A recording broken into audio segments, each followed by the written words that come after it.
So you spend a fortune on a new house, turn on the AC in summer, crank the heat in winter, and still, somehow your home never feels quite right.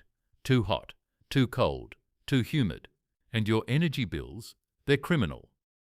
Now imagine this. In the year 1292, monks built a barn near Oxford using mud, animal dung, and oak trees. No insulation, no HVAC, no electricity. That barn has survived 732 winters.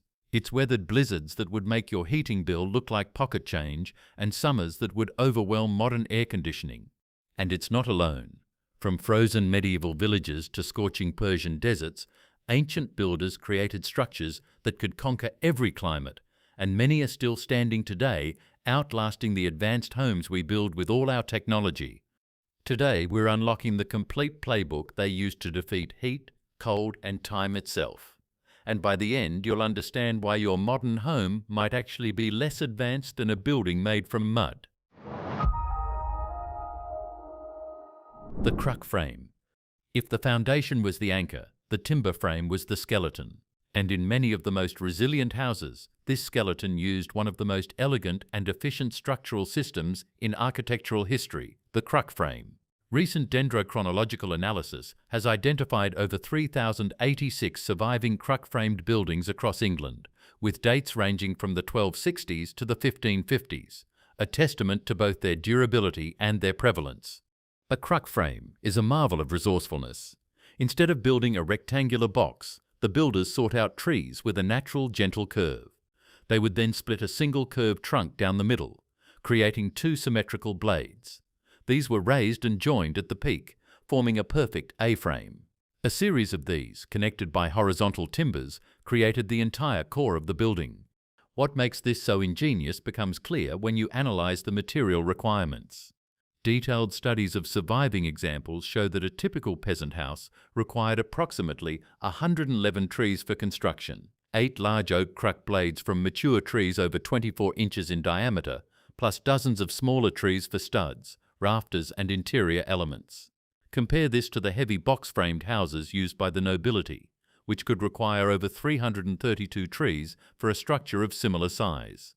Peasants, with their limited access to timber, had developed a system that achieved superior structural performance with a fraction of the materials. The structural efficiency is remarkable. In a Cruck frame, the load from the roof is transferred directly down the curved blades all the way to the foundation. This means the exterior walls are not load-bearing, they are just infill panels, curtains against the weather. This design flexibility allowed for easier maintenance and modification, crucial advantages when dealing with the unpredictable stresses of the Little Ice Age climate. The A-frame geometry is inherently stable and flexible. During the ferocious winds and heavy snows of the Little Ice Age, this was a huge advantage. Engineering analysis shows that the curved Cruck blades could flex under extreme loads without breaking, distributing stress along their entire length. Modern structural engineers recognize this as a principle now used in earthquake-resistant buildings. The medieval peasant had mastered it 7 centuries earlier, not through calculation, but through generations of observation and refinement. Wattle and daub. And daub. With the skeleton in place, the next challenge was the skin, the walls. The common image is mud walls, but the reality was a sophisticated composite material known as wattle and daub. Recent scientific analysis of surviving panels reveals a level of material sophistication that rivals modern construction techniques. The process began with the wattle, a woven lattice of thin, flexible wood branches set between the main timbers. Archaeological evidence shows these were typically hazel, willow, or cleft oak, chosen for their flexibility and resistance to decay. The weaving pattern varied by region, but analysis shows it was engineered to create maximum surface area for the daub to adhere to while maintaining structural integrity. The daub itself was the secret sauce, and laboratory analysis has revealed its true complexity. It was a carefully calibrated mix of clay for adhesion and thermal mass, sand to reduce cracking, a binding agent like straw or animal hair for tensile strength, and often animal manure. The manure wasn't just expedient, it was functional. The undigested fibers added to the wall's insulation and binding strength, while the ammonia may have acted as a preservative against insects and fungal growth. Thermal testing of wattle and daub panels from surviving medieval buildings shows remarkable insulation properties. The thousands of tiny air pockets and the sheer thermal mass of the wall absorbed heat slowly from interior fires and radiated it back at night, moderating the internal temperature. Measurements show that a properly constructed wattle and daub wall could maintain interior temperatures 8 to 10 degrees warmer than exterior conditions with minimal heating. The breathability of the system was equally crucial. Unlike modern walls sealed in plastic vapor barriers, wattle and daub is naturally vapor permeable. It allows moisture to pass through naturally, acting like a wick that draws moisture away from the structural timbers and lets it evaporate. This moisture management is a fundamental reason why these 700-year-old frames survive today when many modern timber structures rot within decades. Chemical analysis of daub samples reveals regional variations in composition, suggesting local adaptation and continuous refinement. Some areas added blood as a binder, others used lime, and coastal regions often incorporated salt-resistant additives. This wasn't primitive trial and error. It was sophisticated materials engineering adapted to local conditions and available resources. The thatched roof. The roof was the final line of defense, and here again, peasants turned a humble material, straw or reeds, into a high-performance system that modern sustainable building practices are rediscovering. A properly constructed thatched roof was a thick, carefully layered blanket, often 18 to 24 inches deep, requiring specialized knowledge and considerable skill to install and maintain. The engineering advantages were immense. First and foremost was insulation. Thatch is one of the best natural insulators available, with thermal properties that exceed many modern materials. Its secret is trapped air. The countless hollow stems create millions of tiny air pockets, providing a massive barrier to heat loss. Thermal imaging of occupied thatched buildings shows that even with roaring fires inside, the exterior surface of the thatch remains near ambient temperature, clear evidence that virtually no heat is being lost through the roof. The layering technique was crucial. Master thatchers developed regional styles that optimized for local climate conditions. The bottom layer, called the eaves course, was laid thick and tight to shed water rapidly. Successive layers were combed and aligned to create a weatherproof surface that could withstand decades of wind and rain. The ridge, where the two roof slopes met, required specialized techniques using twisted straw spars and weighted liggers to prevent wind uplift. Weatherproofing properties were equally impressive. A properly built thatched roof is completely waterproof. Its dense construction and steep pitch, typically 45 to 55 degrees, ensuring that driving rain simply cannot penetrate. Archaeological evidence from waterlogged sites shows that well-maintained thatch could last 40 to 60 years before requiring replacement, with regular maintenance extending its life even further. Snow load management was critical during Little Ice Age winters. The steep pitch allowed natural shedding of light snow, while the thick insulation prevented ice dam formation that could damage modern roofing systems. Historical accounts describe thatched roofs supporting snow loads that would collapse modern structures, testament to both the material strength and the framing system beneath. The integrated heating system. At the center of it all was the heating system, and here medieval peasants developed solutions that modern sustainable heating advocates are rediscovering. The earliest houses featured open hearths, fires lit on clay floors in the middle of the room, with smoke finding its own way out through gaps in the thatch or dedicated smoke holes. To modern sensibilities, this sounds unbearable, but archaeological evidence reveals the sophisticated reasoning behind this approach. The smoke wasn't just tolerated, it was harnessed as a preservation tool. Wood smoke, rich in chemicals like creosote and other compounds, effectively smoke-cured the entire structure. Analysis of timber from surviving medieval buildings shows penetration of these preservative compounds deep into the wood fibers, killing wood-boring insects and preventing fungal growth. This constant fumigation is a major factor in the incredible longevity of these buildings. Heat management was equally sophisticated. While modern heating systems focus on rapid heat delivery through forced air or radiant systems, the open hearth created a different thermal environment. The fire radiated heat in all directions, warming not just the air but also the thermal mass of the clay floor, the stone hearth, and the surrounding earth. This stored heat was released slowly throughout the night, maintaining more stable temperatures than rapid burn heating systems. The integration of livestock was a masterstroke of thermal engineering. Archaeological evidence from excavated longhouses shows that families and their animals often shared the same roof, separated only by a low partition or screen. A single cow generates approximately 1,500 BTUs per hour of body heat, equivalent to a small space heater running continuously. Multiple animals created a significant heating zone that helped warm the entire structure. Modern analysis shows this arrangement could raise interior temperatures by 5 to 8 degrees compared to human occupation alone. Chimney development represented a major technological advancement that spread gradually from the 12th century onward. The addition of a proper chimney and fireplace allowed for more controlled combustion and better smoke removal, but early adopters had to balance the improved air quality against the heat loss through the chimney. Archaeological evidence suggests many peasant houses went through multiple heating system upgrades over their lifespans, adapting to changing fuel availability and technological improvements. Medieval Europeans mastered survival in brutal cold. But they weren't the only civilization facing extreme climates. And the techniques they developed, breathing walls, flexible frames, working with nature, these weren't unique to the frozen north. In fact, across medieval Europe, builders discovered universal principles that worked regardless of climate. Principles so powerful, structures built with them 800 years ago are still standing today, outlasting our modern advanced homes. Let's understand why. Medieval lime mortar, the paste that held stones and bricks together, had its own secrets that modern science only recently decoded. In January 2023, researchers at MIT published a breakthrough study that solved a 2,000-year-old mystery.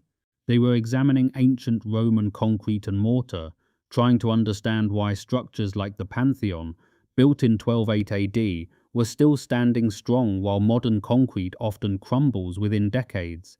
They noticed these ancient mortars contained tiny white chunks that looked like impurities, what they called lime clasts. For generations, archaeologists and engineers had dismissed these as evidence of sloppy mixing or poor quality control.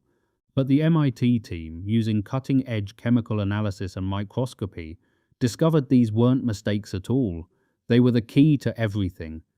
Ancient builders, including the medieval craftsmen who inherited these techniques, used a process called hot mixing. Instead of the modern method of mixing pre-slaked lime with water and sand, they would add quicklime limestone that had been heated to extreme temperatures directly to the mix, while it was still reactive and hot. This created a violent chemical reaction that scattered these tiny lime clasts throughout the mortar like seeds waiting to germinate. Here's where it gets remarkable. When a tiny crack forms in the mortar, and cracks always form as buildings settle and shift, rainwater seeps in and activates these dormant lime clasts. The clasts begin to dissolve, and the calcium-rich solution flows into the crack. Then, as the water evaporates, the dissolved lime recrystallizes, filling the gap with fresh limestone. The crack heals itself. The mortar doesn't just endure, it regenerates. Medieval churches like St. Mary's in Deerhurst, Gloucestershire, built around 900 AD, have been healing their own cracks for over 1,000 years. Every rain shower that would destroy modern Portland cement actually makes these walls stronger. This principle of working with water rather than against it extended right down into the ground beneath their feet.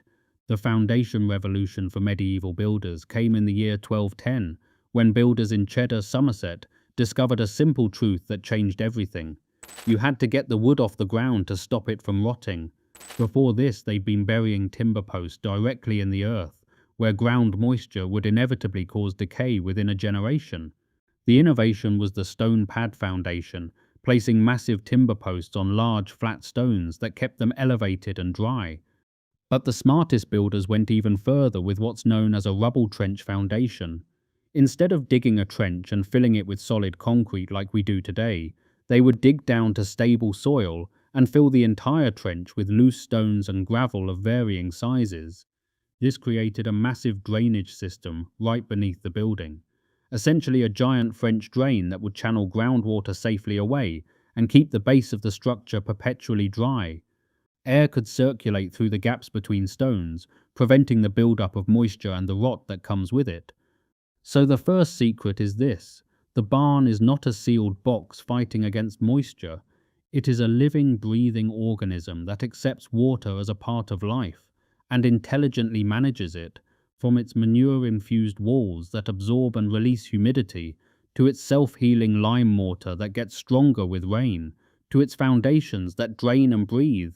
The entire structure is a sophisticated system designed to work with nature's cycles, not against them. Medieval builders couldn't explain the chemistry or the physics, but through centuries of observation and refinement, they created something our modern engineering is only beginning to appreciate. They built skeletons, not boxes. Stand in the center of a medieval barn and look up. You're inside the skeleton of a giant. The structure is a web of massive oak timbers, some so thick that 3 grown men couldn't wrap their arms around them. This is the second secret. Medieval buildings were designed not for rigidity, but for movement. Your modern house is built using stick framing, lots of small 2x4s nailed together and sheathed with plywood to keep it from twisting. It's a rigid box. Under normal conditions it's fine, but when extreme stress hits from high winds or earth movement, that rigidity becomes a fatal flaw. The nails pop out, the plywood cracks, and the structure fails. Medieval timber frames work on the opposite principle. They're ductile systems, meaning they bend under load without breaking, then return to their original shape. It's the same engineering philosophy used in traditional Japanese temples that sway through earthquakes rather than shatter. The genius is in the joinery. There isn't a single metal nail or screw in the primary structure of these buildings. Instead, every connection uses mortise and tenon joints. A carefully carved hole in one timber receives a corresponding tongue from another, locked with wooden pegs driven through both pieces. Here's why this matters. A nailed joint concentrates all the stress at a single point. A mortise and tenon joint distributes the load across massive surface area of wood touching wood. But the wooden pegs are the subtle genius. Metal nails rust and eat away at the surrounding wood. Medieval builders used hardwood pegs, often oak or ash, that swell and shrink at slightly different rates than the main beams. Across the seasons, the pegs constantly retighten the joint. Instead of loosening with age, these connections can actually get stronger. The Great Storm of 1703 destroyed thousands of buildings across southern England. Newly built houses with iron nails failed catastrophically. Eyewitnesses described the sound of nails popping like musket fire. But the medieval timber frames, they groaned, they flexed, each joint giving a fraction of an inch, and when the storm passed, they stood exactly as before. Some of those same buildings are still standing in 2025. The construction process itself was remarkable. Master carpenters would cut and fit every joint in their workshops, testing each connection and marking pieces with Roman numerals or symbols. It was like a massive wooden puzzle, designed to be assembled just once, perfectly. Then the whole village would gather for the raising, hoisting the enormous wall frames into place using ropes and human muscle, sliding the tenons into mortises, and driving home thousands of wooden pegs. A single frame from a medieval hall house might contain 200 individual joints, each one hand-carved to tolerances of less than a millimeter, all done with chisels and augers by craftsmen who couldn't write their own names but could read wood grain like a language. So the second secret is movement. These buildings aren't frozen in place. They're dynamic skeletons that absorb and dissipate stress. They bend where our modern houses break, and that flexibility, paradoxically, is what makes them stronger. They conquered water from above. Medieval builders knew something that modern architects seem to have forgotten. In Britain, it doesn't matter how strong your walls are if you don't control the rain. The third secret is all about the roof, and it starts with a simple observation. Look at any surviving medieval building, whether a peasant cottage or a grand cathedral, and you'll notice two things. The roof is absurdly steep, and the eaves extend far beyond the walls. The pitch of a medieval roof typically sits between 50 and 55 degrees. Why? Because at that angle, rain and snow don't just drain, they shoot off like they're being flung. There's no time for water to find a gap between tiles or soak through thatch. The steeper the pitch, the faster water moves, and the less damage it can do. But the real defensive weapon is the eaves. These massive overhangs, often extending 3 feet or more beyond the wall, act like a permanent umbrella. They're the building's baseball cap, protecting the vulnerable junction between wall and ground from rain and harsh sun. It's such an elegant solution, yet modern houses have largely abandoned it in favor of box-like designs, where rain runs straight down the walls. For important buildings like barns and manor houses, they used materials that could outlast generations. Slate, quarried from places like Cornwall and Wales, could last 500 years. A single slate tile from a medieval roof might see 20 generations of the same family born and die beneath it. But here's what separates medieval thinking from modern. They didn't expect perfection, they expected failure, and they designed for it. A slate roof might have 10,000 individual tiles. Eventually, one would crack. The genius was that when it did, a local roofer could climb up, remove a few wooden pegs, slide out the broken tile, and slot in a new one. The repair took an hour and used materials available in any village. Compare that to modern roofing, where a single failure often means replacing entire sections with specialized materials that have to be ordered and installed by certified contractors. This design for repair philosophy extended to every element. Medieval gutters were often carved directly into stone windowsills, creating little waterfalls that guided every drop away from timber frames. When they did use wooden gutters, they were massive oak troughs that could be easily removed and replaced when they eventually rotted. But the most critical innovation was understanding where to put the water once you captured it. Modern homes often dump roof runoff right next to the foundation, relying on underground drains that can't be seen or maintained. Medieval builders created visible drainage systems, stone-lined channels, ditches, and even elaborate water management systems in monasteries that rival modern engineering. The message was clear: water is the enemy, and you must give it an escape route it can't refuse. The roof isn't just a lid, it's the first and most important defense in a building's survival. They built for grandchildren. The first three secrets are locked in materials and engineering. The fourth secret is invisible, but it's perhaps the most important. Medieval builders operated under a completely different philosophy of time. When a medieval craftsman laid a foundation stone or carved a mortise joint, he knew with certainty that he would never see the building's completion. The great cathedrals took generations to build. A master mason might spend his entire career on a single structure, training apprentices who would train their own apprentices to finish the work. This wasn't a bug in their system, it was the feature. They built for people they would never meet. This creates a fundamentally different mindset from our modern world of quarterly profits and planned obsolescence. We've created a culture where replacement is easier than repair, where buildings are designed to last just long enough to escape the builder's warranty.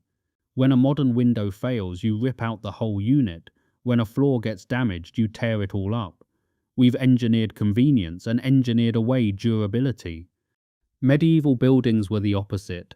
Every element was designed with the explicit understanding that it would need maintenance, and that maintenance would be performed by someone's great-grandchildren using tools and skills passed down through generations. Consider the humble wooden pegs holding together those timber frames. A master carpenter would train his son for 7 years as an apprentice, teaching him not just how to cut a mortise or drive a peg, but why oak splits differently in winter than summer, how to read the grain to predict a timber's strength, and which trees in which forests produce the best wood. That knowledge wasn't written in books, it was embedded in families and guilds, transferred through thousands of hours of working side by side. This culture of stewardship meant buildings were constantly cared for. Limewashing wasn't just aesthetic, it was an annual ritual that resealed walls and kept them healthy. When harvest was done and winter approached, villages would gather to rethatch roofs or repair door panels, turning maintenance into community events. Buildings weren't separate from social life, they were woven into it. William Morris, the founder of the Society for the Protection of Ancient Buildings, understood this when he wrote in 1877 that we must stave off decay by daily care. That's the essence of the fourth secret. Durability isn't just about strong materials, it's about creating a culture that values stewardship over consumption. that sees buildings as living things requiring an ongoing relationship of care. We've lost that. We see our homes as products that should take care of themselves, and when they inevitably fail to do so, we feel cheated and betrayed. So medieval Europeans conquered extreme cold with flexible engineering and breathing materials. They built structures that still stand 800 years later. But halfway across the world, ancient civilizations faced the opposite extreme. Deserts, where temperatures could kill in hours, where the sun was the enemy, not the cold. Their solutions were equally brilliant, and remarkably, many of the same principles applied, working with nature, not against it, but adapted to a completely different challenge. Heat, working with nature, not against it, but adapted to a completely different challenge. Heat. Thermal mass, the power of thick walls. From harnessing the air, we now turn to harnessing the power of the earth itself. Across totally different cultures, separated by thousands of miles and years, ancient builders came to the same elegant conclusion for brutal climates. Build thick. From the adobe pueblos of the American Southwest to the earliest mud brick homes of Mesopotamia, the principle of thermal mass was a cornerstone of comfort. The concept is deceptively simple, but incredibly effective. In a hot, dry climate, the biggest challenge is the wild temperature swing between day and night. A modern, lightweight house heats up fast, becoming an oven during the day, and cools down just as fast, turning into a fridge at night. Ancient builders understood this, and they used materials with high thermal mass like adobe, rammed earth, and thick stone to act as a climatic battery. Here's how it works. During the scorching day, the thick, dense walls soak up the sun's heat incredibly slowly. It takes hours for that heat energy to travel to the inner surface. By the time it finally starts to radiate into the home, the sun has set and the outside air is getting cool. The building then slowly releases that stored heat through the night, keeping the inside stable and comfortable. The next morning, the walls are cool again, ready to start the cycle. It's a remarkable thermal flywheel effect that smooths out the daily temperature extremes. The Pueblo peoples of the American Southwest were masters of this. They built their iconic dwellings from adobe bricks, sun-dried earth, water, and straw. These thick walls weren't providing insulation in the way we think of it today. Their magic was in absorbing and slowly releasing heat, not just blocking it. They combined this with smart design, clustering buildings together and building under south-facing cliffs for natural shade during the high summer sun. Today, as we look for more energy-efficient designs, the wisdom of thermal mass is having a huge renaissance. Architects are rediscovering materials like rammed earth, not just because they're sustainable, but for their superior thermal performance. Modern homes are explicitly using massive stone and earth walls to regulate temperature passively, proving that sometimes the most advanced technology is the earth right under our feet. The art of shade. Ancient builders understood a fundamental truth that modern city planners seem to have forgotten. The easiest way to deal with the sun is to simply get out of its way. Before anyone dreamed of mechanical cooling, the most sophisticated climate control system was shade. And nowhere was this art more masterfully executed than in the dense maze-like cities of the Middle East, North Africa, and the Mediterranean. The design of these old cities was a brilliant and deliberate response to a scorching environment. Instead of the wide, sun-blasted avenues we build today, they were defined by a web of narrow, winding streets. This wasn't random. It was a strategy that evolved over centuries. The tall buildings on either side cast deep shadows for most of the day, keeping the ground and the walls cool. Walking through these shaded canyons was dramatically more comfortable, creating a cooler microclimate for the whole city. At the heart of the home itself was another genius shading device, the central courtyard.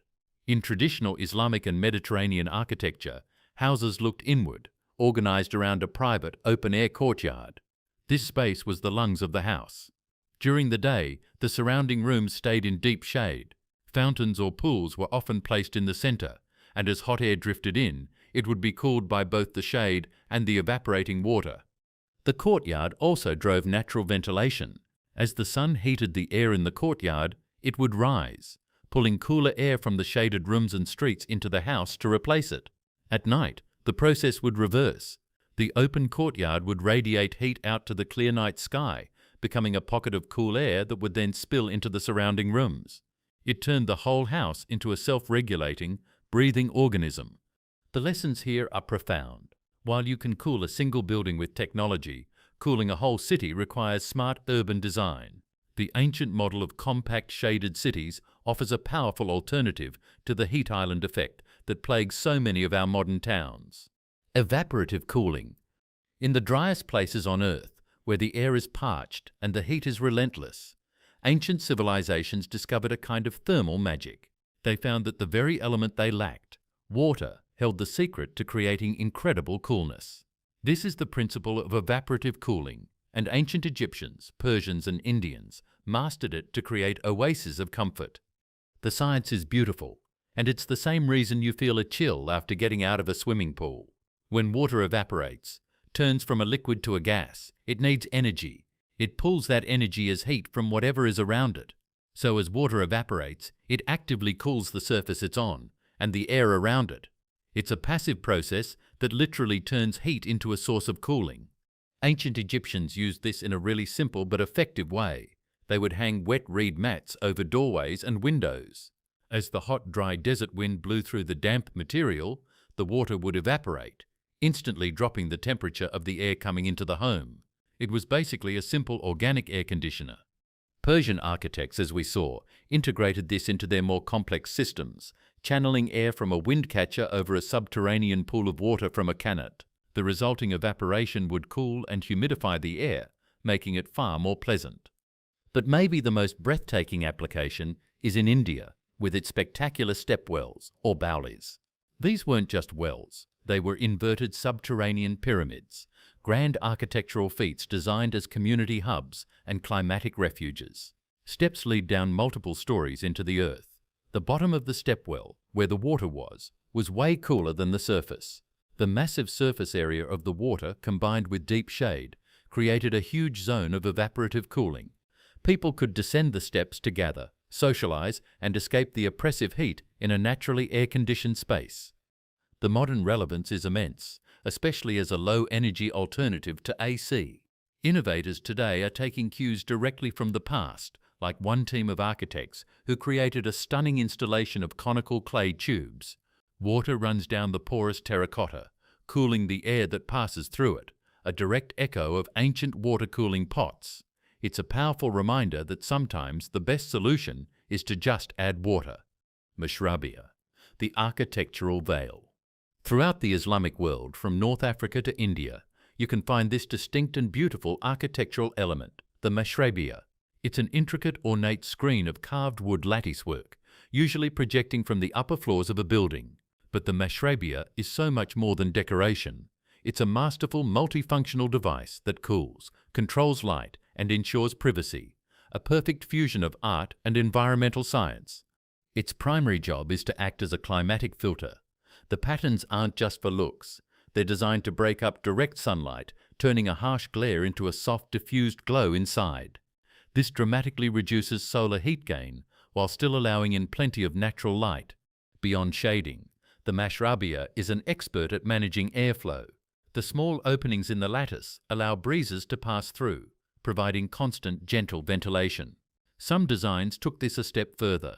The name Mashrabia is actually thought to come from the Arabic verb to drink, referencing a small shelf built into the screen to hold a porous clay water jug.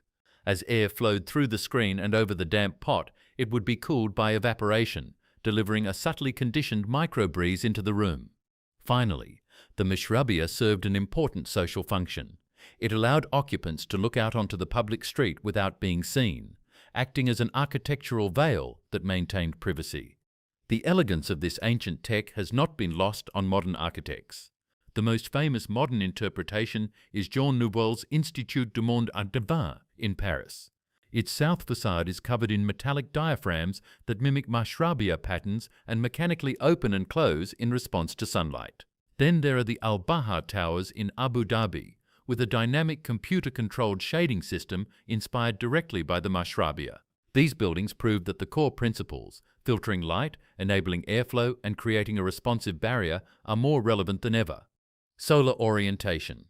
Long before solar panels, ancient builders were already masters of harnessing the sun's energy. They didn't turn it into electricity, but they used its path across the sky as an invisible architectural tool. This is the science of passive solar design, and it's one of the most fundamental techniques for creating comfortable, energy-efficient buildings. The core principle is based on a simple fact. The sun's path is lower in the sky in winter and higher in the summer. By understanding this, architects could design buildings that welcomed the sun's warmth in cold months and rejected its heat in hot ones. The most common way to do this was to orient the main living areas and biggest windows to face south in the northern hemisphere. In the winter, the low-angled sun would shine directly through those windows, deep into the house, warming the floors and walls, materials with high thermal mass, as we've discussed. That stored heat would then be released slowly, keeping the house warm. It was a free, natural heating system. In the summer, when the sun is high overhead, the story changes. This is where the genius of the overhang comes in. Ancient builders in places like Greece and Rome would construct carefully sized roof overhangs or awnings above their south-facing windows. Because of the sun's high angle, these overhangs would completely shade the windows during the hottest part of the day, preventing any direct sun from getting in. The building was effectively wearing a sun visor. The ancestral Puebloans took this to another level. They famously built their cliff dwellings, like those at Masa Verde, under massive south-facing rock ledges. In summer, the high sun was blocked by the cliff itself, keeping the village in deep, cool shade. In winter, the low sun would stream in underneath the ledge, warming the stone structures. It was a perfect symbiosis of natural landscape and human design. This ancient wisdom is the absolute foundation of modern passive house design, reminding us that thoughtful design is the first and most important step to a truly efficient building. Wind catchers. Engineering the wind. Our journey kicks off in the heart of the ancient Persian Empire, in cities like Yazd, Iran. Look up, and you'll see a forest of strange, elegant towers rising from the rooftops. These are the badgar, or wind catchers, and they are one of the most visually striking and seriously ingenious cooling systems ever devised. For centuries, these things have provided silent, totally passive air conditioning to homes and mosques, a testament to an incredible understanding of natural airflow. The problem they had to solve was huge. How do you make life not just survivable, but comfortable, in a desert with blistering temperatures and dusty air? The answer wasn't to fight the wind, but to harness it. A wind catcher is basically a tall, chimney-like tower on the roof with openings facing the wind. As the breeze blows, it's caught and funneled down a shaft into the living spaces below, creating a constant, gentle flow of air that can dramatically drop the indoor temperature. But the genius of the Persian wind catcher goes even deeper. In some of the most sophisticated designs, it works in tandem with another ancient marvel, the Karnat. Karnats are vast underground aqueducts, tunnels that carry cool water for miles. Some wind catchers were built directly over these systems. As the hot, dry desert air gets funneled down the tower, it passes over the cool water. This triggers powerful evaporative cooling. The air dumps its heat into the water, becoming significantly cooler and a little more humid before it even enters the home. The result is a refreshing, naturally conditioned breeze, all without a single moving part. In some designs, the tower even acts as a solar chimney. The side of the tower facing away from the wind heats up in the sun. This warms the air inside that part of the shaft, causing it to rise and exit, creating a pressure difference that actively pulls cooler air down into the building. It creates its own ventilation, even on still days. The rediscovery of this tech is profoundly relevant. As cities grapple with insane temperatures and strained power grids, architects are looking to the wind catcher for inspiration. Modern versions are being built into new buildings, like the prominent wind tower in the UAE's Masdar city, proving that ancient principles can anchor the cities of the future. The materials might be modern concrete and steel, but the core principle is identical to the one perfected thousands of years ago, engineering the wind itself. Underground dwellings. In some of the world's most extreme climates, ancient peoples found the ultimate refuge from the heat not by building up, but by digging down. By carving their homes right into the earth, they tapped into one of the most stable temperature sources there is, the ground itself.